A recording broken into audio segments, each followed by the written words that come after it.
സ്ഥാനാർത്ഥികളുടെ യോഗ്യതകളും അയോഗ്യതകളും സംബന്ധിച്ച വിശദമായ മാർഗരേഖ കമ്മീഷൻ പുറപ്പെടുവിച്ചിട്ടുണ്ട്. വോട്ടെണ്ണൽ ബന്ധപ്പെട്ട വിതരണ കേന്ദ്രങ്ങളിൽ രാവിലെ 8 മണി മുതൽ ആരംഭിക്കും.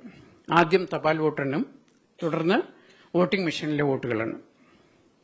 ഒരു വാർഡിലെ എല്ലാ പോളിംഗ് സ്റ്റേഷനുകളിലെയും വോട്ടുകൾ ഒരേ ടേബിളിലായിരിക്കും എണ്ണുക. ഒരു വാർഡിലെ എല്ലാ പോളിംഗ് സ്റ്റേഷനിലെയും വോട്ടുകൾ ഒരേ ടേബിളിലായിരിക്കും എണ്ണുക. വോട്ടെണ്ണൽ പുരോഗതി അപ്പോൾ തന്നെ ട്രെൻഡ് സോഫ്റ്റ്വെയർ വഴി ലഭ്യമാക്കും. തദ്ദേശ സ്ഥാപനങ്ങളുടെ നിലവിലെ ഭരണസമിതിയുടെ കാലാവധി അവസാനിക്കുന്ന മുറയ്ക്ക് പുതുതായി തെരഞ്ഞെടുക്കപ്പെടുന്ന അംഗങ്ങളുടെയും കൌൺസിലർമാരുടെയും സത്യപ്രതിജ്ഞയോ ദൃഢപ്രതിജ്ഞയോ ചെയ്യേണ്ടതുണ്ട്. സത്യപ്രതിജ്ഞാ തീയതി ആദ്യ യോഗം വിളിച്ചു ചേർക്കുന്നത് സംബന്ധിച്ചും സത്യപ്രതിജ്ഞാ തീയതിയും ആദ്യ യോഗം വിളിച്ചു ചേർക്കുന്നത് സംബന്ധിച്ചും സർക്കാർ മാർഗനിർദ്ദേശങ്ങൾ പുറപ്പെടുവിക്കും. അതനുസരിച്ചുള്ള തുടർ നടപടി ബന്ധപ്പെട്ട വരണാധികാരികൾ സ്വീകരിക്കും. അംഗങ്ങളുടെ സത്യപ്രതിജ്ഞയ്ക്ക് ശേഷം കമ്മീഷൻ നിശ്ചയിക്കുന്ന തീയതികളിൽ അധ്യക്ഷൻ, ഉപാധ്യക്ഷൻ, സ്റ്റാൻഡിംഗ് കമ്മിറ്റി തെരഞ്ഞെടുപ്പുകൾ നടത്തും. പ്രാദേശിക ഭരണം ശക്തമാക്കുന്നതിന് വേണ്ടിയുള്ള വളരെ പ്രധാനപ്പെട്ട ജനാധിപത്യ പ്രക്രിയയിൽ തെരഞ്ഞെടുപ്പ് നടക്കുന്ന അവസരത്തിൽ എല്ലാ രാഷ്ട്രീയ പാർട്ടികളുടെയും സ്ഥാനാർത്ഥികളുടെയും വോട്ടർമാരുടെയും മാധ്യമപ്രവർത്തകരുടെയും സമ്പൂർണ്ണ സഹകരണം നീതിപൂർവവും സത്യസന്ധവും ആയിട്ടുള്ള ഒരു തെരഞ്ഞെടുപ്പ് നടത്തുന്നതിന് സംസ്ഥാന തെരഞ്ഞെടുപ്പ് കമ്മീഷൻ അഭ്യർത്ഥിക്കുകയാണ്. ഇനി ഷെഡ്യൂളിലേക്ക് കടക്കാം. തെരഞ്ഞെടുപ്പ് കാര്യപരിപാടി. തെരഞ്ഞെടുപ്പ് കമ്മീഷന്റെ വിജ്ഞാപനവും വരണാധികാരി പുറപ്പെടുവിക്കുന്ന തെരഞ്ഞെടുപ്പ് നോട്ടീസ് പരസ്യപ്പെടുത്തലും 2025 നവംബർ 14 വെള്ളി. നാമനിർദ്ദേശ പത്രിക സമർപ്പിക്കുന്നതിനുള്ള അവസാന തീയതി 2025 നവംബർ 21 വെള്ളി. നാമനിർദ്ദേശ പത്രികകളുടെ സൂക്ഷ്മ പരിശോധന സ്ക്രൂട്ടിനി 2025 നവംബർ 22 ശനി. സ്ഥാനാർത്ഥിത്വം പിൻവലിക്കാനുള്ള അവസാന തീയതി, വിഡ്രോവലിനുള്ള അവസാന തീയതി 2025 നവംബർ 24 തിങ്കൾ. ആവശ്യമുള്ള പക്ഷം ജില്ലകളിൽ വോട്ടെടുപ്പ് നടത്തുന്നതിനുള്ള തീയതി. 2 ഘട്ടമായിട്ടാണ് ഇത്തവണ പോളിംഗ് നടത്തുന്നത്. കഴിഞ്ഞ തവണ അത് 3 ഘട്ടമായിരുന്നു. അത് കോവിഡിന്റെ പശ്ചാത്തലത്തിൽ 3 ഘട്ടമായിരുന്നു. ഇത്തവണ 2 ഘട്ടമായിട്ടാണ് പോളിംഗ് നടത്തുന്നത്. തിരുവനന്തപുരം, കൊല്ലം, പത്തനംതിട്ട, ആലപ്പുഴ, കോട്ടയം, ഇടുക്കി, എറണാകുളം ജില്ലകളിൽ 7 ജില്ലകളിൽ തിരുവനന്തപുരം, കൊല്ലം, പത്തനംതിട്ട, ആലപ്പുഴ, കോട്ടയം, ഇടുക്കി, എറണാകുളം ജില്ലകളിൽ 2025 ഡിസംബർ 9 ചൊവ്വാഴ്ചയായിരിക്കും പോളിംഗ്.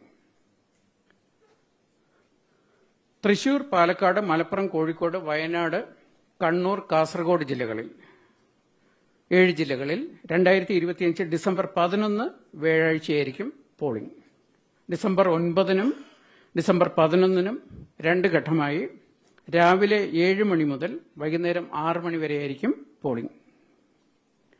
വോട്ടെണ്ണൽ നടത്തുന്നത് കൌണ്ടിംഗ് 2025 ഡിസംബർ 13 ശനിയാഴ്ചയാണ്. തെരഞ്ഞെടുപ്പ് നടപടികൾ പൂർത്തിയാക്കാനുള്ള അവസാന തീയതി 2025 ഡിസംബർ 18. ഞാൻ ഈ ഷെഡ്യൂൾ ഒന്നുകൂടെ പറയാം. Notification of the Election Commission and publication of election notices issued by the returning officers. November 14th, 2025, Friday. Last date for filing nominations, November 21st, 2025, Friday. Scrutiny of nomination papers, November 22nd, 2025, Saturday. Date of polling, Trivandrum, Kollam, Pathanamthitta, Alappuzha, Kottayam, Idukki and Ernakulam districts, December 9th, Tuesday. Thrissur, Palakkad, Malappuram, Kozhikode, Wayanad, Kannur and Kasaragod districts, December 11th, 2025. Date of counting, December 13th, 2025, Saturday.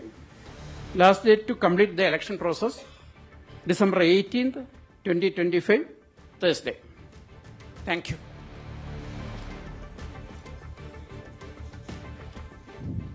നമ്മളിപ്പോൾ നൽകിയിരിക്കുന്ന ആ തീയതി അനുസരിച്ച് November 14th നമ്മൾ voters list publish ചെയ്തത്, supplementary list publish ചെയ്യുന്നത്. ഇല്ല,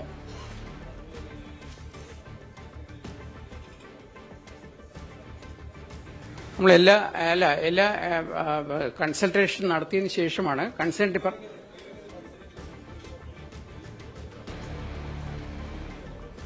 അത് ഇയർമോഡ് നിർദ്ദേശിക്കാതെ സൗകര്യം ഏർപ്പെടുത്താം. കഴിഞ്ഞ തവണ അത് 1800 ആയിരുന്നു. ഇത്തവണ നമ്മൾ അത് കണക്കെടുക്കുന്നതേ ഉള്ളൂ.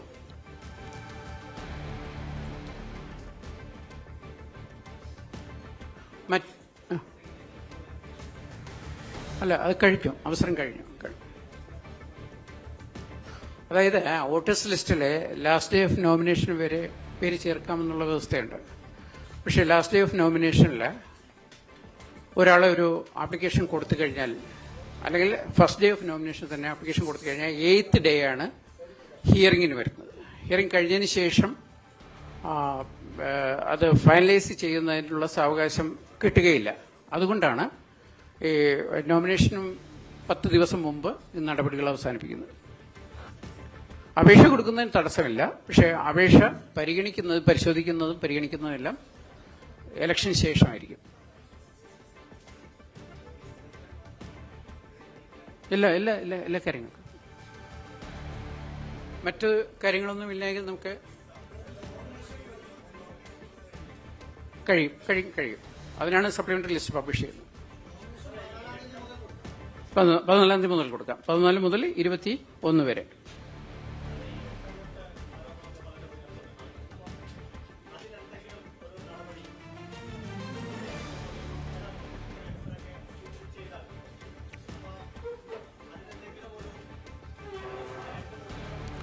'20 പൊതു തെരഞ്ഞെടുപ്പിന് ഉപയോഗിച്ചിരുന്ന ഫൈനൽ വോട്ടേഴ്സ് ലിസ്റ്റ് 4 തവണ ഒരു പുതുക്കലിന് വിധേയമാക്കിയിട്ടുണ്ട്. ഈ 4 തവണയും വളരെ വ്യക്തമായിട്ടുള്ള നിർദ്ദേശങ്ങൾ എല്ലാവർക്കും നൽകിയിട്ടുണ്ടായിരുന്നു. എല്ലാവരും അത് പരമാവധി പ്രയോജനപ്പെടുത്തിയിട്ടുണ്ട്. അത് കഴിഞ്ഞതിന് ശേഷമാണ് 2025 2 തവണയാണ് ഇലക്ഷൻ മുന്നോടിയായിട്ട് സമ്മറി റിവിഷൻ നടത്തിയത്. അവസാനം ഒരു അവസരം കൂടി ഇപ്പോൾ നൽകിയിരിക്കുകയാണ്.